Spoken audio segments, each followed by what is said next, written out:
How do you get high testosterone? That's something I've been researching for a number of years now, and it's an ongoing study.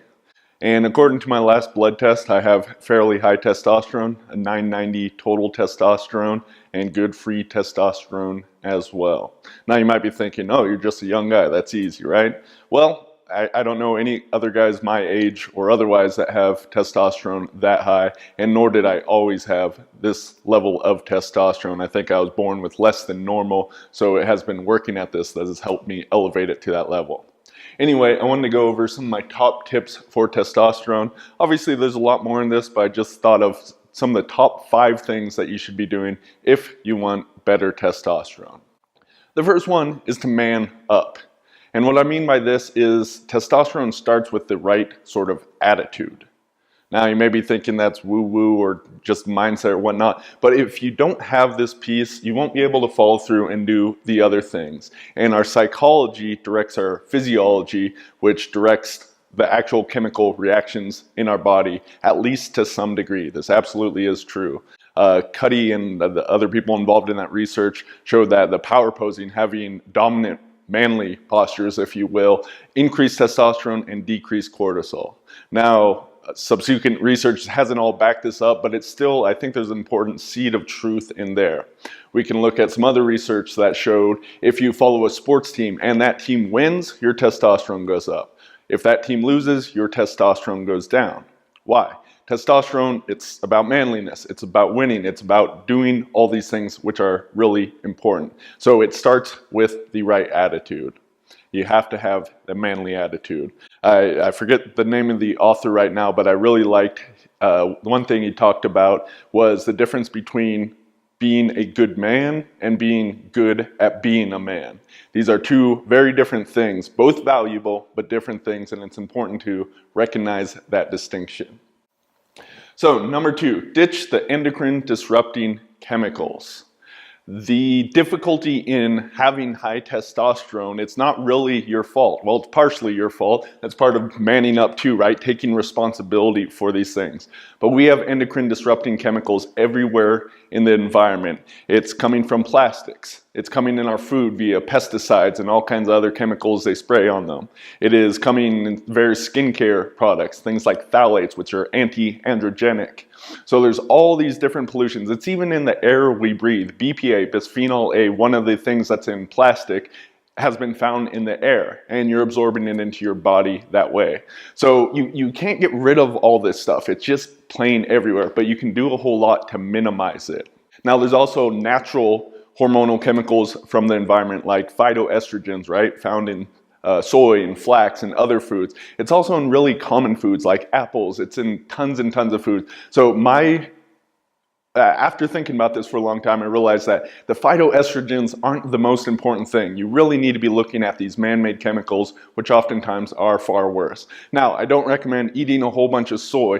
In fact, I avoid soy except for fermented types, miso, that sort of thing. I avoid soy as much as possible. But I don't think phytoestrogens are the worst thing out there. In fact, some of them definitely can have benefits.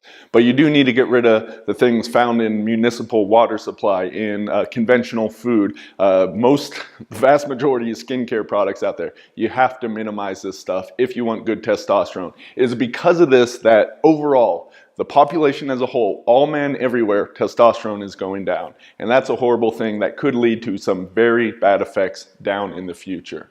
And this stuff really is everywhere. You have BPA on paper receipts that they give you at stores. There are phthalates and other things inside acetaminophen, the painkiller. So this stuff is everywhere. You got to be very careful about it and just try to minimize as much as you can.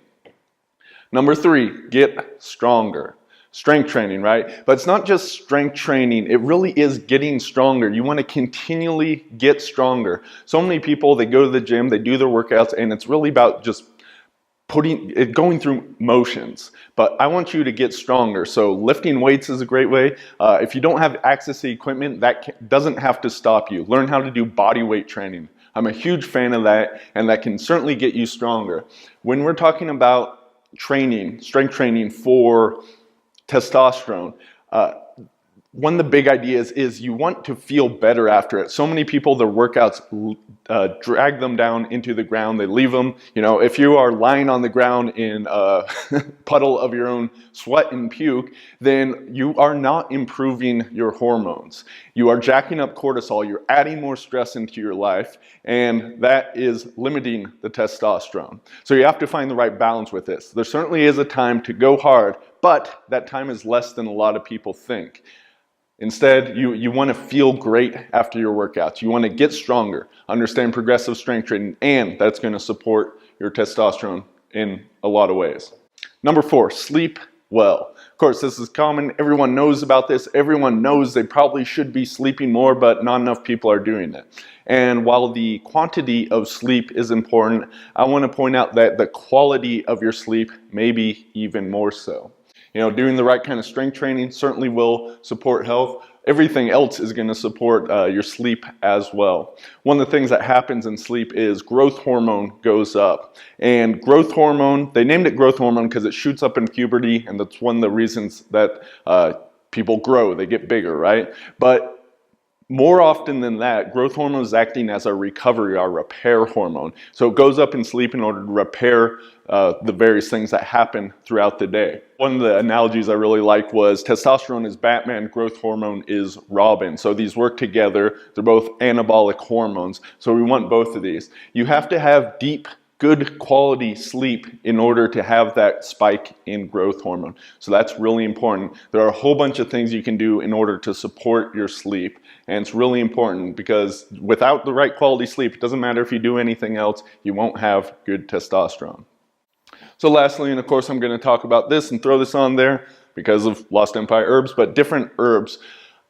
If you don't do any of this, of course, the herbs aren't going to make up for that. A lot of people are looking for the magic pill out there that's going to fix all their problems in life, take them from, allow them to continue to eat crap, sleep crappy, be pumped full of chemicals and still have good testosterone. It's not going to happen that way. But the right herbs absolutely can help. Some of the herbs like pine pollen have phytoandrogens, so these can support your hormones in different ways. There's other ones, Tongkat Ali, that seem to upregulate your own production of testosterone and other androgens. And there's plenty other ones. I'd say those are two of the main ones. Then we have sustanche, ashwagandha, shilajit, all kinds of other herbs that can support testosterone and the other hormones in a variety of ways.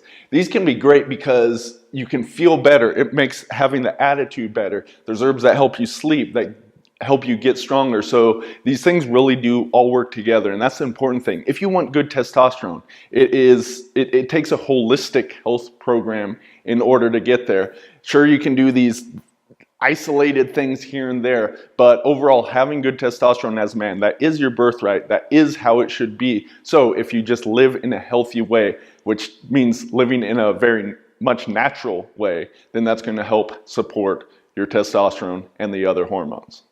So of course there's much more in this and I could go into far more detail. If you do want more information, we got a whole bunch about testosterone over at lostempireherbs.com. You can also check out my book, Upgrade Your Testosterone, for a deep dive on this topic. I hope you enjoyed this video. If you did, give it a thumbs up, and I'll be doing some more stuff about testosterone in the future. If you have any specific questions on the topic, be sure to let me know.